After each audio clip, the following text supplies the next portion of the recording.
Kata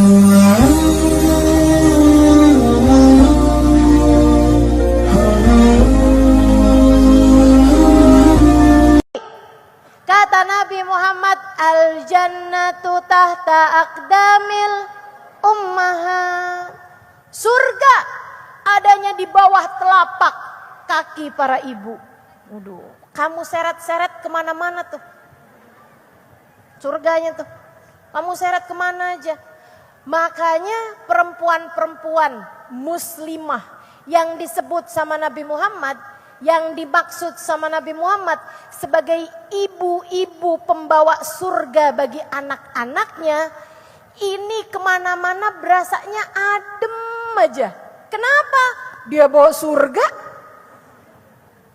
Ustazah, saya kok nggak gitu ya? Saya kok bawaan ngelihat anak kayak kepengen marah mulu. Saya kok bawaan lihat suami kayak nggak bawa surga deh Ustazah. Ya, kamu mesti introspeksi diri. Jangan-jangan bukan kamu yang dimaksud sama Nabi. Serem bener. Yuk dah, para istri jadilah surga bagi suamimu.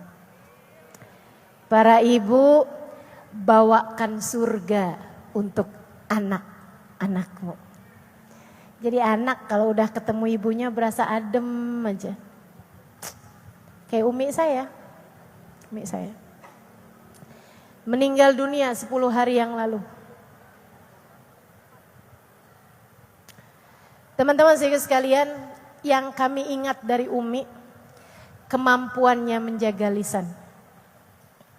Gak ada orang yang bilang bahwa Umi saya tuh pernah ngomong gak enak. Semuanya tuh nyaksiin Uminya nih orang baik. Saya gak pernah denger dia ngomong yang gak enak. Masya Allah. Ibu yang baik buat anak-anaknya. Kami gak tahu kata-kata beliau ketika marah. Gak pernah tahu. Bukan berarti gak pernah marah. Marah. Tapi semarah apapun tidak pernah keluar kata-kata yang tidak enak bagi anak-anaknya. Gak pernah kami dengar beliau marah kepada abah saya. Bukan berarti gak pernah marah. Tapi beliau untuk lebih memilih diam ketika beliau marah daripada mengucapkan sesuatu kata yang akan beliau sesali nantinya. Surga. Kami anak-anaknya jadi saksi bahwa beliau telah membawakan surga bagi kami anak-anaknya. Dan abah saya menjadi saksi bahwa umi saya telah menjadi surga bagi abah saya selama ini. Jadi PR kita-kita nih para perempuan. Sudahkah kamu membawakan surga bagi anak-anakmu? Dan sudahkah kamu menjadi surga bagi suamimu? Teman-teman saudaraku sekalian yang saya muliakan, ini perempuan nih. Perempuan. Tinggi sekali Allah Subhanahu wa taala menempatkan derajat kita. Perempuan hati dan akhlaknya. Teman-teman saudaraku sekalian, apa itu akhlak? Akhlak itu tuh kayak tuangan dari apa yang ada di dalam hati. Perwujudan apa yang ada dalam hati itu adalah akhlak. Jadi kayak ibarat hati ini teko, maka akhlakmu yang keluar dari badanmu ini, ucapanmu, cara dengarmu, apa yang kamu lakukan dengan tangan, kakimu, anggota tubuhmu, ini namanya akhlak. Jadi kalau kamu kepengen benerin akhlakmu, yang pertama kali harus kamu benerin adalah hatimu. Karena sekali lagi, akhlak itu adalah perwujudan dari apa yang ada di dalam hati seseorang.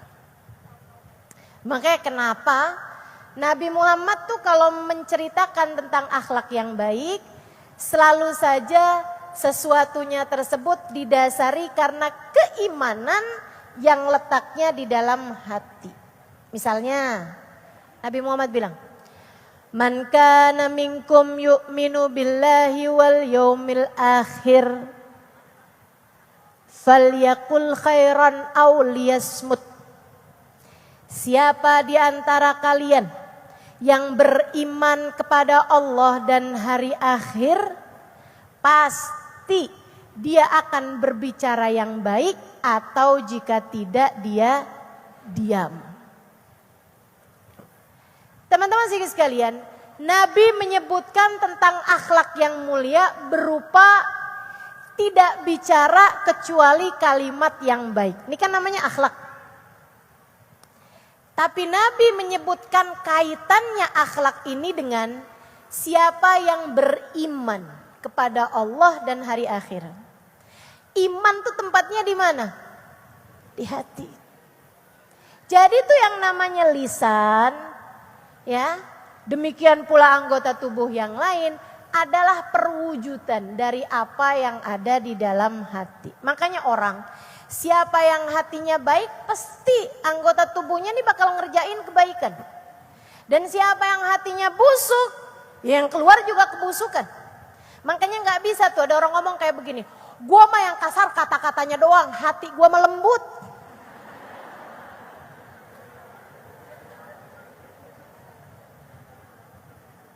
Hati gua melembut bener, gua mah kata-katanya doang nih yang kasar nih.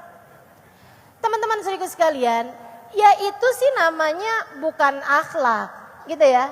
Kalau kata-kata kasar, ya artinya di dalamnya juga kasar. Hatinya juga nggak baik gitu, kalau sampai kata-katanya kasar. Saudaraku sekalian saya muliakan, nah kalau orang sih ngaku-ngaku kayak begitu ya banyak aja Bu. Saya ingat pernah baca sejarah seorang kriminal paling jahat se-Amerika yang sampai cari-cari polisi nggak bisa-bisa, sampai akhirnya dibombardir, ketahuan ketemu di tempat perempuannya, tempat pacarnya, itu dibombardir sampai berapa puluh polisi, sampai akhirnya di badan dia itu ditemukan sekian belas apa puluh gitu peluru ketika matinya. Kriminal paling dicari, saya nggak ingat namanya karena mohon maaf, nama-namanya orang kayak begitu saya merasa nggak perlu juga saya hafal gitu, nggak bisa saya tawasulin.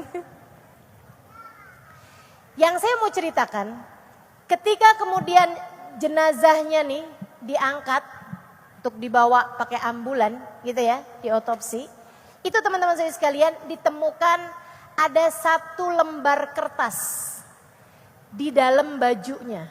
Isinya di balik baju ini, artinya di dalamnya terdapat hati yang tidak tega menyakiti siapapun. Dia adalah orang yang beberapa jam sebelumnya dia ditangkap sama polisi, polisi nanyain apa, dan waktu polisi itu lagi ngambil kertas gitu ya, dia kemudian tembak orang tersebut, dan dia lihat ada orang-orang di sekelilingnya yang ngelihat dia nembak polisi, ditembak juga sekalian, der, mati. Dia bilang di balik baju ini terdapat hati yang tidak tega menyakiti siapapun. Kalau ngaku-ngaku mah semua orang juga bisa. Akan tetapi yang namanya akhlak adalah apa yang keluar dari hatimu. Kalau di dalamnya isinya susu, keluarnya nggak bakalan kopi. Kalau dalamnya oli, keluarnya nggak bakalan kopi. Gitu teman-teman, itu sesuatu yang udah pasti. Makanya kamu mau ngebenerin akhlak, benerin dulu hatimu. Hati dibenerin gimana caranya nih Ustazah? Nih saya kasih tahu. Hati itu menerima 3 jenis bisikan. Atau bolehlah dibilang 4 bisikan. Ya. 2 bisikan baik, 2 bisikan enggak baik. Bisikan buruk. Kamu kalau kepengen hatimu bagus, mesti pinter-pinter milah-milih bisikan-bisikan mana yang kamu mau simpen dalam hati, bisikan mana yang kamu abaikan begitu saja sehingga ia tidak mengganggu perjalananmu untuk menuju akhlak yang mulia. Gitu. Itu caranya jaga hati. Bisikan yang baik datang satu dari Allah Subhanahu wa taala, meskipun jarang nih Allah langsung ngebisikin hati manusia, kecuali hati para nabi, para wali, orang-orang yang punya nilai di sisi Allah Subhanahu wa taala. Yang kedua bisikan baik yang kamu, kita, saya semua nih, kamu, saya, kita semua ini pasti dibisikin dengan bisikan yang baik nih dari sini nih, yaitu dari malaikat. Nama bisikannya ilham, pembisiknya namanya mulhim. Demikian yang diceritakan oleh Imam Ghazali dalam kitab Minhajul Abidin. Teman-teman saya sekalian, semua anak lahir itu Allah langsung kasih malaikat pembisik kebaikannya, sebagaimana Allah juga langsung kasih pembisik-pembisik buruknya. Ya. Pembisik baiknya seperti yang tadi saya sampaikan, dari malaikat. Nama malaikatnya, halo? Nama malaikatnya udah lupa lagi. Nama malaikatnya mulhim. Bisikannya namanya ilham. Jadi nggak bisa bilang, aduh saya dapat ilham nih.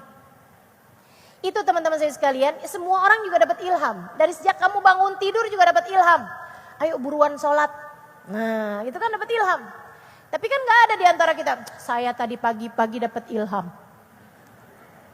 Ilham apaan? Buat saya sholat subuh. Nah, semua orang juga begitu. Tapi itu memang namanya ilham bisikannya, kemudian orangnya namanya, malaikatnya namanya mulhim.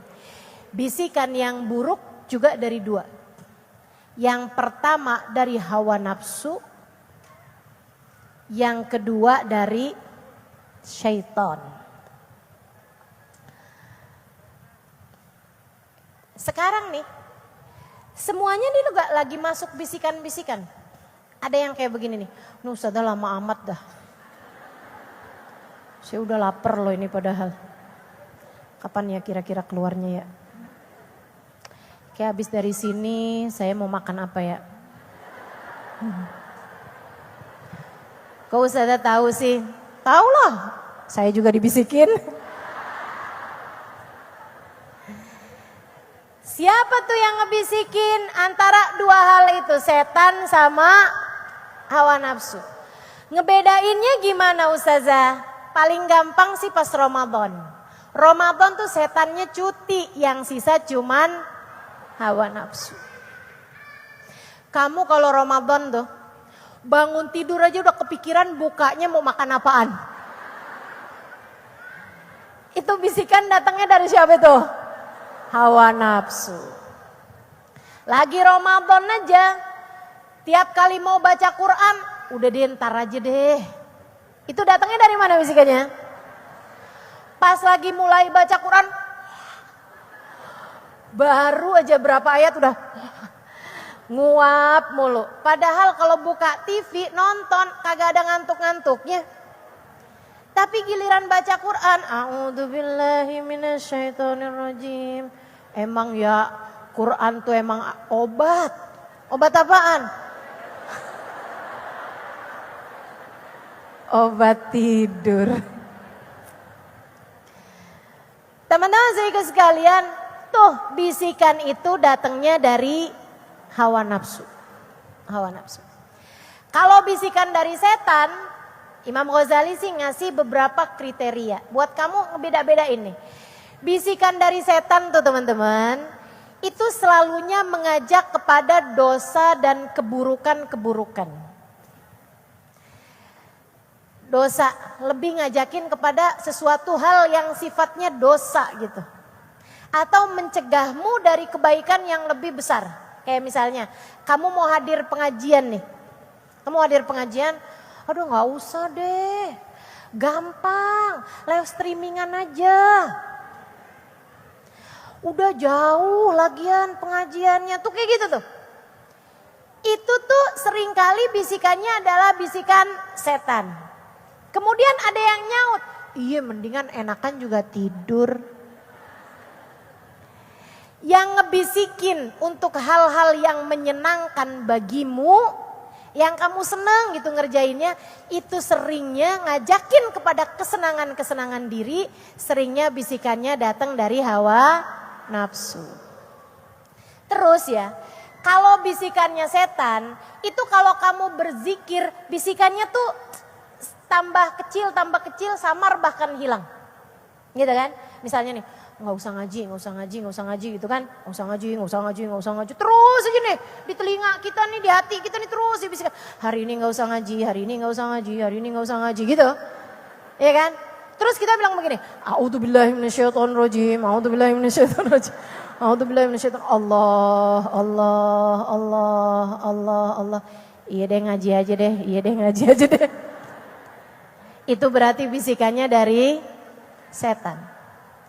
Tapi kalau misalnya bisikannya dari hawa nafsu, itu enggak hilang meskipun kamu berzikir. Pengen beli tas yang itu. A'udzubillahi minasyaitonirrajim. Allah. La ilaha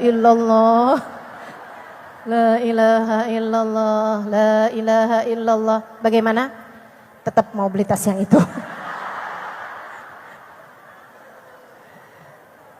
Ya Allah.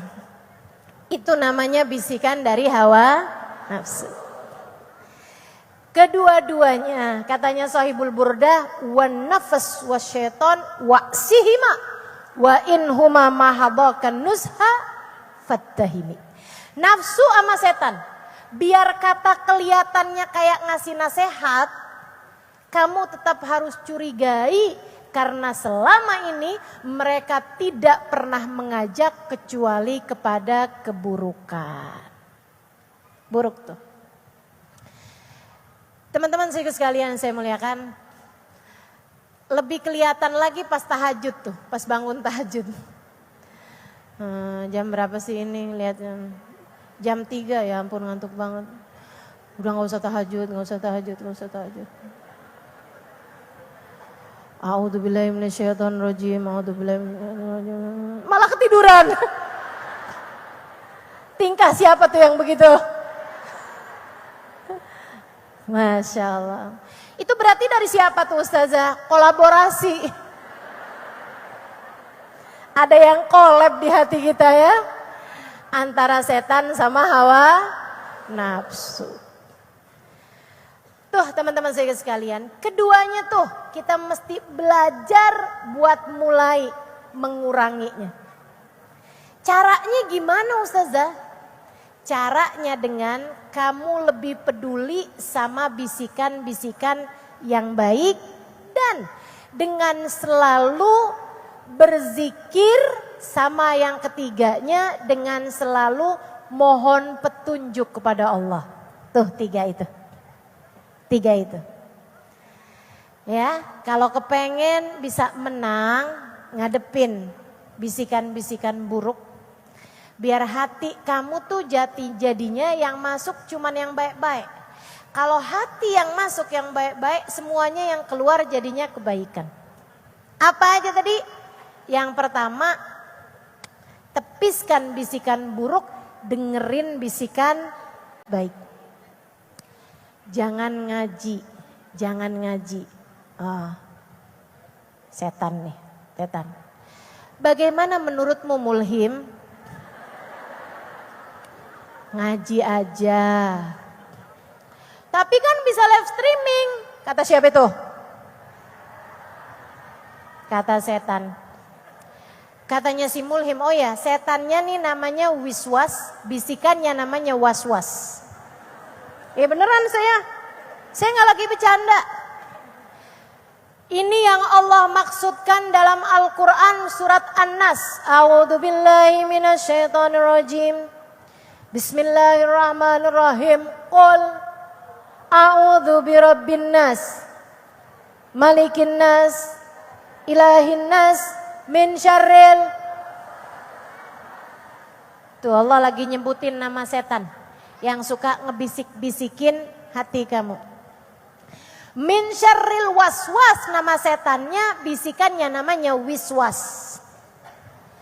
Teman-teman sekalian, kata Allah, katakanlah wahai Muhammad, aku berlindung dengan Tuhannya manusia, pemelihara manusia, pemilik manusia, dari kejahatan setan yang selalu membisiki. Lihat aja di tafsirnya. Min syarril waswas, dari kejahatan setan yang selalu membisiki. Ini setan bagian bisik-bisik. Setan yang lain-lain ada lagi. Setan yang bikin kamu marah-marah mulu sama suami, itu ada lagi tuh. Setan yang bawaan kalau ngelihat laki-laki yang lain kayak bawaan lebih ganteng aja dari laki kita. Ada lagi tuh setannya tuh.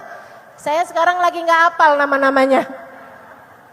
Tapi ada masing-masing setan-setannya yang suka bikin kita jadi berantakan ketika kita lagi sholat. Tuh ada lagi tuh. Ya kan, nginget-ngingetin kita sama apa yang kita lupa. Nyari kunci, ngubek gak ketemu. Giliran Allahu Akbar, astagfirullah di atas lemari. Tuh, namanya hunzub. Nah, kalau yang ini saya inget nih. Teman-teman sekalian yang saya muliakan, ini ya Allah bilang min syarril waswas al khannas, dari kejahatan setan yang selalu membisiki, tapi dia khannas, suka ngumpet, suka sembunyi. Lihat aja tafsirnya. Kalau nggak percaya, ya percayalah sama saya. Saya belajar lama kok. Teman-teman sekalian, apa maksudnya ngumpet?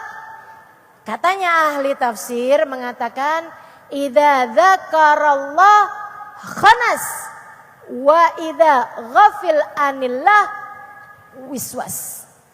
Apabila dia orangnya yang punya hati nih lagi ingat sama Allah, dia sembunyi. Kalau kita lagi lupa sama Allah, dia mencengkeram dan membisik-bisiki. Kerjaannya sih waswas. Min syarril waswasil khannas alladzi fi sudurin nas, yang membisik-bisiki hati manusia. Minal jinnati, setan yang ini nih terdiri dari dua kelompok. Ada kelompok bangsa jin, memang asalnya setan tuh dari bangsa jin. Jadinya dia tuh bisa masuk gitu ke dalam hati tuh, bisa ngebisik-bisikin gitu. Teman-teman sekalian, ini setan dari minal jinnah. Nah kadang-kadang kalau dia putus asa ngebisikin kita, langsung ke dalam hati kita, dia ngebisikin orang yang ada di sekeliling kita, sehingga kita kemudian diracunin sama orang diracunin sama setan dari golongan manusia. Ini repot nih. Nggak bisa kita bacain ayat kursi. Udah pasti nih, saya mau pergi ngaji. Dapat telepon dari temennya. Anterin gue dong. Gue mau nge-mall nih, ada yang mesti gue belanjain. Kita bilang enggak, gue mau ngaji. Ya Allah. Ayo dong temenin. Emang mau ngaji di mana sih? Di Islamic Center, Mustafa Halimah. Mustafa Halimah jadwalnya banyak. Enggak dapet di Islamic Center, besokannya juga ada tempat lain. Udah gak usah sekarang. Kita tahu nih jangan-jangan setan yang ada di kita yang ngebisikin dia nih. A'udzubillahi minasyaitonirrajim. Allahu la ilaha illa huwal hayyul qayyum. La ta'khudhu sinatu wala naum. Apaan sih gitu ntar? Nggak kena. Nih teman-teman sekalian, setan ya. Bisikan kalau dari setan itu kayak gitu tuh. Caranya adalah dengan satu, ingat sama Allah. Kita nggak dengerin, ini yang pertama ya. Yang pertama, alihkan, kamu jangan peduli sama bisikannya. Dihilangin aja. Termasuk juga dari hawa nafsu juga gitu. Alihkan, ya, alihkan. Maksudnya nggak usah kamu pikirin terus gitu. Nggak usah puasa nih dari bangun tidur yang dipikirin enaknya makan apa nih ya. Pesan di mana nih ya? Sepanjang hari ngeliatin GoFood mulu. Ada yang kerjaannya begitu? Mana orangnya? Dialihkan teman-teman, jangan diikutin. Waksihima, durhakailah bisikan-bisikan setan. Itu, kalau kamu pengen punya hati yang baik, jadi perempuan yang solehah, tiap kali datang bisikan-bisikan yang buruk, tinggalkan, jangan dengerin, cuekin. Tuh orang kenapa gitu ya? Astagfirullah. Saya nggak mau dengerin. Gitu. Barangkali dia punya kebaikan-kebaikan yang kamu nggak tahu, diem. Gitu. Jangan dengerin.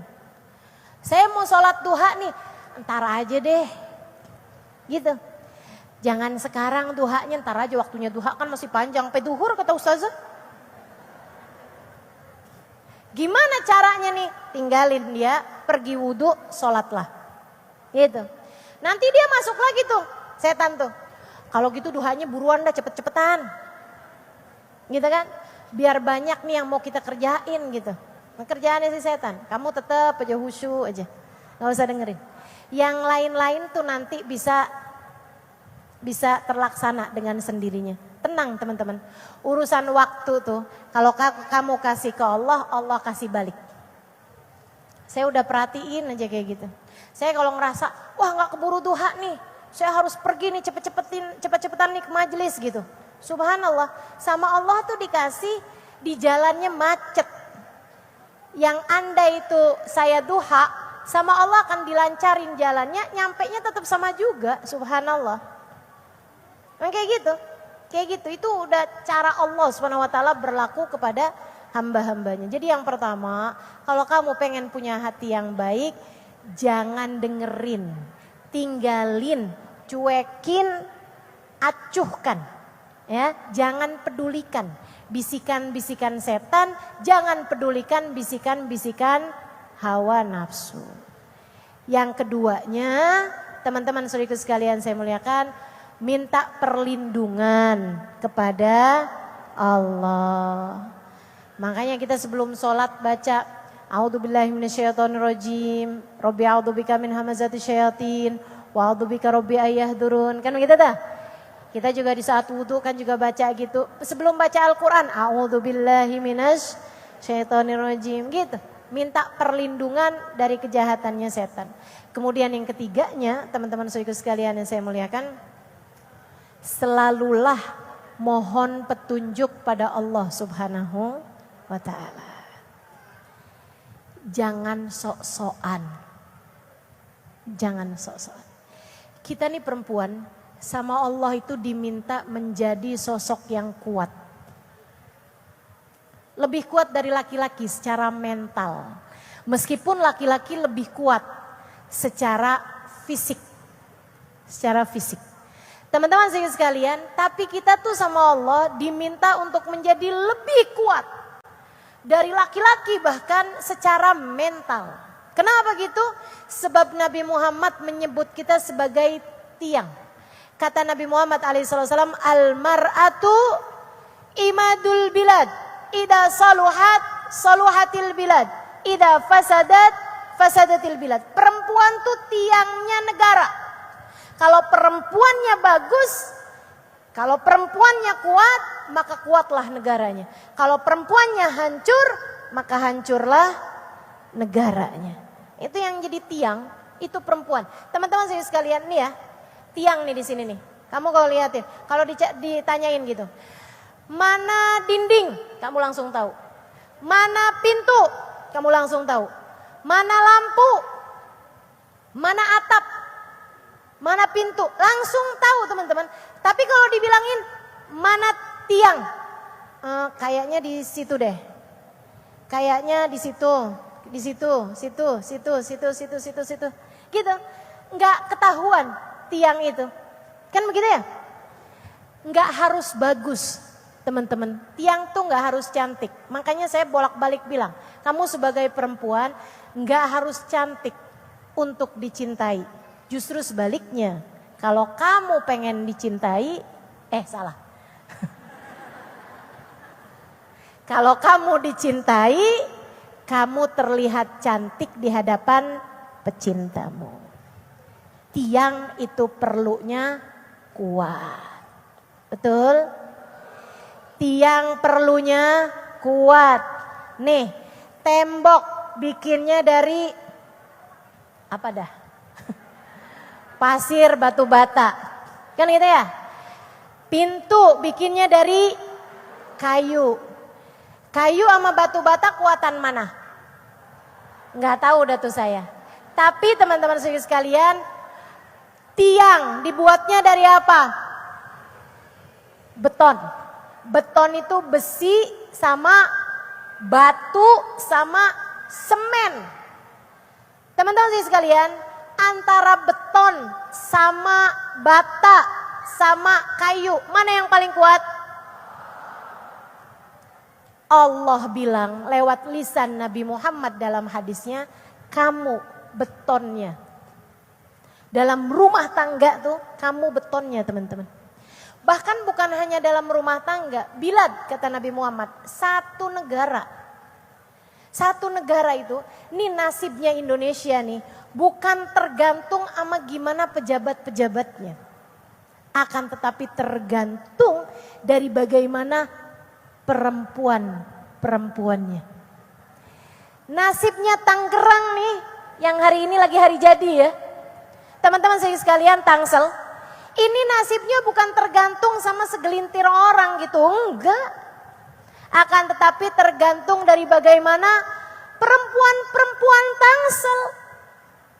Demikian pula dengan rumahmu dalam skala negara yang paling kecil, rumahmu tuh, itu nggak bergantung sama ayah, nggak bergantung sama anak, akan tetapi bergantung sama perempuannya, sama ibunya yang ada di situ tuh. Makanya sebagai tiang tuh kamu harus kuat. Maksudnya kuat gimana Ustazah? Ya ampun, hati saya nih kecil dan hati saya ini lemah banget gitu, rapuh, rentan. Gimana caranya nih buat kuat? Teman-teman saya sekalian, kita semua sama Allah tercipta lemah. Yang kuat hanya satu, namanya Allah. Semua makhluk tercipta lemah kecuali yang dikuatkan oleh Allah. Maka saudariku sekalian yang saya muliakan, kalau kamu pengen jadi perempuan yang kuat, dengerin saya baik-baik. Kalau kamu pengen jadi perempuan yang kuat, kalau kamu pengen jadi perempuan yang kuat, hingga mampu menopang anak-anakmu, hingga mampu menjadi sandaran suamimu, hingga mampu menjadi sandaran dalam rumah tanggamu.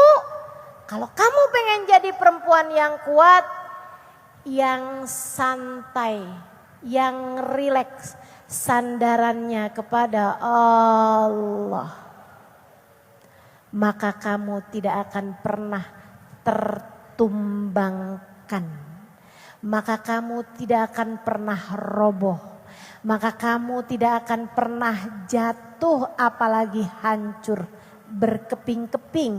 selagi sandaranmu kepada Allah.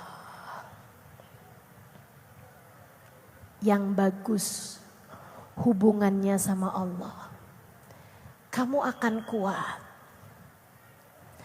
Tapi kalau kamu mengandalkan harta, kalau kamu mengandalkan rupa, kalau kamu mengandalkan ilmu, bahkan kamu mengandalkan ibadahmu yang tidak seberapa itu, kamu hanya akan jatuh lagi dan lagi.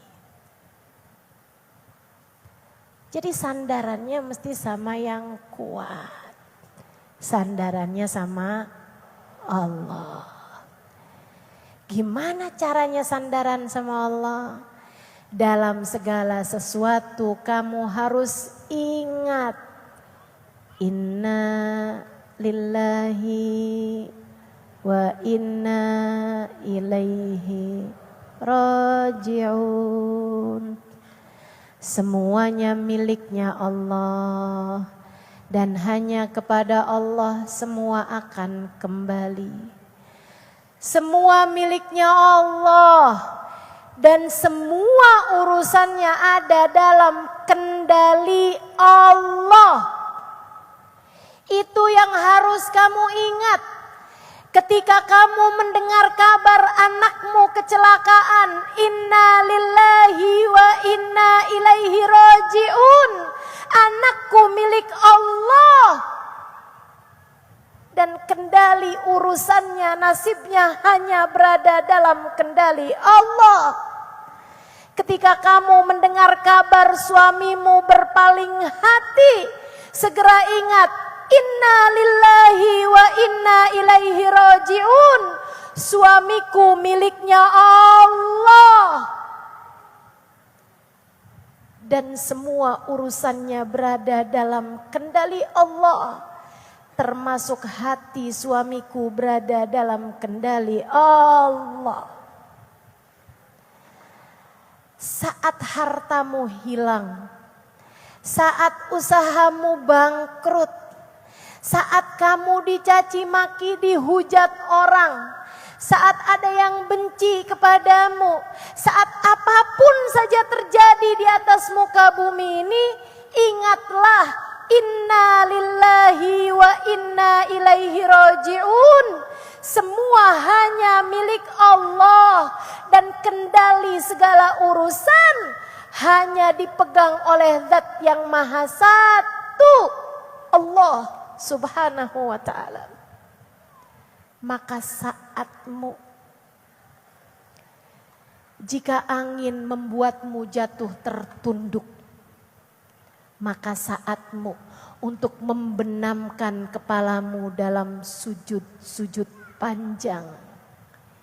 Berbisiklah kepadanya, mohon ampunlah padanya, mintalah hajatmu padanya. Katakan padanya, ya Allah, maafkan aku yang begitu lama berpaling darimu. Mohon padamu ya Allah, jika ada sesiapa meninggalkanku, aku mohon Engkau jangan pernah meninggalkanku. Ya Allah, aku mohon padamu, jagalah anakku. Aku mohon padamu, jagalah rumah tanggaku. Sebagaimana Engkau telah menjaga keluarga dari hamba-hambamu yang soleh. Bu, Allah yang punya kendali semuanya. Jangan sok-sokan, aku kuat berdiri di atas kakiku sendiri. Enggak, kamu enggak kuat. Kamu enggak kuat. Dek, jangan sombong. Jangan bilang saya mah enggak perlu sama siapapun. Saya bisa mandiri, saya bisa sendiri. Enggak gitu. Kamu gak kuat, kamu gak sanggup, hatimu rapuh, hatimu rentan. Kamu perlu dikuatkan. Dan kamu hanya perlu satu menguatkanmu. Namanya Allah. Dekatkan dirimu padanya. Jangan tinggal Allah untuk apapun dan siapapun. Sehingga Allah tetap bersamamu kala yang lain pergi menjauh darimu. Bersandarlah kepada Allah. Kamu kuat, teman-teman. Salah satu hal terakhir yang saya mau sampaikan kepadamu. Kalau pagi hari itu, sholatlah istikharah sebagaimana kamu sholat duha. Waktunya duha tuh sebelum keluar rumah. Saya husnudzon yang ada di sini kalau pagi-pagi sholat duha. Kalau sholat duha, kamu sholat 2 rakaat, 4 rakaat, kamu sholat juga. Usolli sunnatal istikharah. Rakaatain lillahi ta'ala. Sholat 2 rakaat, bacanya apa Ustazah? Bebas. Yang penting baca sesudah Fatihah salah satu surat dalam Al-Quran. Bukan surat nikah, apalagi surat cinta. Lagi serius didengerin juga ya. Teman-teman sekalian, nah habis selesai salam, angkat tanganmu, kamu bilang, ya Allah, ada hari baru yang kau minta aku untuk menjalaninya. Ya Allah, maafkan aku tidak mengerti cara menjalaninya sesuai dengan yang engkau mau tanpa petunjuk darimu ya Allah. Bimbinglah hambamu ini menjalani hari ini dengan cara yang terbaik. Bimbing lisan saya untuk bisa berbicara yang baik. Bimbing mata saya untuk dapat melihat dengan baik. Bimbing telinga saya untuk suka mendengarkan kebaikan. Bimbing kaki melangkah menuju tempat-tempat yang membawa kebaikan. Bimbing tangan melakukan apapun yang membawa kebaikan. Bimbing seluruh anggota tubuh. Bimbing perut saya ya Allah agar jangan pernah masuk makanan haram ataupun syubhat di dalamnya. Bimbing hati saya ya Allah untuk bisa merasa dengan rasa yang benar. Ya Allah, saya mohon ampun atas segala kesalahan-kesalahan di masa lalu. Dan mohon petunjuk-Mu untuk saya menjalani hidup seperti yang Kau mau di masa yang sekarang hingga yang akan datang. Terus kamu akhiri dengan sholawat, kamu baca Fatihah sesudahnya. Insya Allah. Enggak gitu doanya gimana Ustazah? Enggak apa-apa, bebas. Saya cuma ngajarin kamu doa yang mungkin kamu tertarik untuk bisa membacanya. Sehingga hari-harimu berada dalam petunjuk Allah teman-teman. Hingga hari-harimu berada dalam petunjuk Allah. Sehingga insya Allah bisikan setan, bisikan hawa nafsu mulai berkurang sedikit demi sedikit, sedikit demi sedikit. Bisikan dari malaikat yang membawa kebaikan-kebaikan akan lebih nyaring terdengar. Sehingga dengannya kamu semakin hari semakin baik, semakin hari semakin baik. Akhlakmu semakin hari semakin mulia, semakin hari semakin mulia. Kamu pun menjadi orang-orang yang berhasil. Nabi Muhammad terutus kepadamu sebab Nabi Muhammad mengatakan innama bu'ithu liutammima makarimal akhlak. Sesungguhnya aku diutus Allah untuk menyempurnakan akhlak yang mulia. Semoga kita semuanya menjadi muslimah-muslimah umat Nabi Muhammad alaihi wassalam yang berakhlak mulia karena kita memiliki hati yang baik, hati yang berada dalam bimbingan dan panduan Allah Subhanahu wa ta'ala. Amin ya rabbal alamin. Rabbana dhalamna anfusana wa illam taghfir lana wa tarhamna lanakunanna minal khasirin. Rabbana atina fid dunya hasanah wa fil akhirati hasanah wa qina adzabannar. Dawahum fiha subhanakallahumma wa tahiyyatuhum fiha salam. Akhiru da'wana anil hamdulillahi rabbil alamin. Ila hadratin Nabi Muhammad sallallahu alaihi wasallam. Semoga kita dapat mengamalkan apa yang sudah kita pelajari pada hari ini. Ala hadhihi niyah wa ila hadratin Nabi. Al-Fatihah.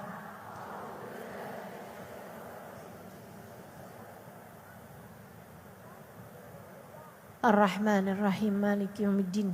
Iyyaka na'budu wa iyyaka nasta'in. Ihdinas siratal mustaqim. Siratal ladzina an'amta 'alaihim ghairil maghdubi 'alaihim waladdallin. Amin. Kita bacakan Fatihah sekali lagi untuk Cianjur, saudara-saudari kita yang ada di Cianjur sana.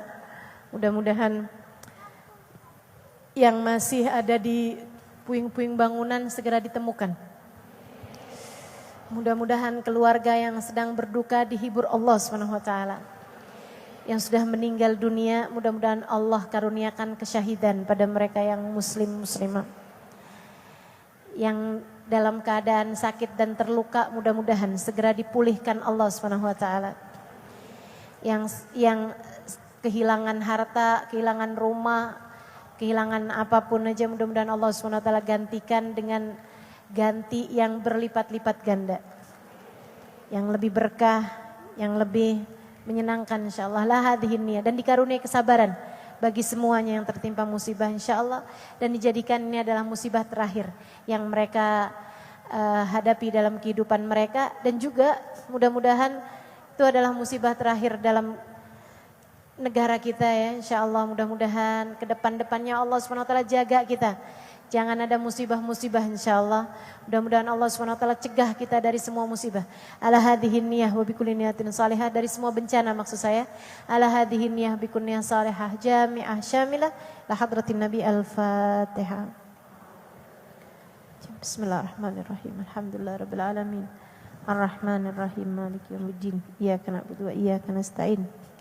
Ihdinas siratal mustaqim. Siratal ladzina an'amta 'alaihim ghairil maghdubi 'alaihim waladdallin. Amin. Boleh satu kali Fatihah lagi untuk umi saya yang baru meninggal dunia 10 hari yang lalu, hari Minggu ya. Mudah-mudahan Allah bahagiakan beliau sebahagia-bahagianya dalam alam kuburnya. Jadikan kuburnya raudhah min riyadil jannah. Allah karuniakan cahaya yang terang dalam alam kuburnya insyaallah. Dan dijadikan Nabi Muhammad pemberi syafaat baginya dalam alam kuburnya. La hadhihi niyah wa bikulli niyatin salihah ila hadratin Nabi. Innallaha yaghfir laha wa yarhamha wa yaghshaha birrahmal maghfirah waskinhal jannah birahmati syai'ul lahal Fatihah.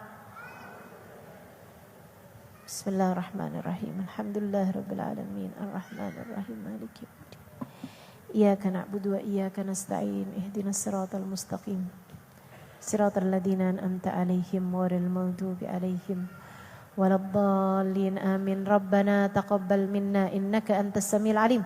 Tub 'alaina innaka antat tawwabur rahim. Terima kasih segala perhatiannya.